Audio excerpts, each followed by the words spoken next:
So I'm the team leader of the group and designer of the rocket, and really kind of managed the whole event. And then I was also the launch conductor, did all the countdown. And the GoPro cameras, actually all three of them did shut down on temperature.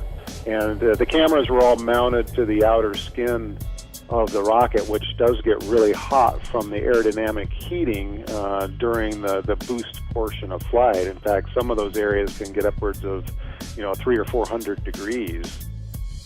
And the photographs from space are the first that's ever been captured from an amateur rocket that's actually reached space. And on top of that, you could actually see the moon in those off on the horizon, which makes those photographs even more spectacular.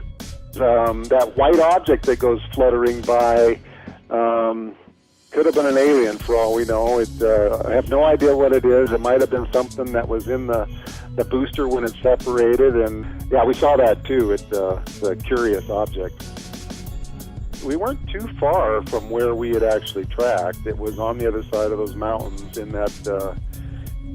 that desert floor, and we were probably on the helicopter. We were probably still maybe 3 or 4 miles from where it was. But unless you know where it's at or have a good idea, it's really hard to see it. When we first got down on the ground in the area where the rocket was, we couldn't see it. We could not find it, and we actually found these drag marks. We followed that drag mark about 3/4 of a mile, and then came right up to where the payload was. In the course of the month that it was sitting out there, the winds had picked up that parachute and dragged that payload section at least 3/4 of a mile to its final resting spot where we found it. I was talking to Kai Michelson a couple of nights ago, and we were just reminiscing about this flight and all the things that we experienced, and both of us felt like 10 years is just way too long to wait for another one. So hopefully it won't be too many more years, and we'll be out there again to beat our record again.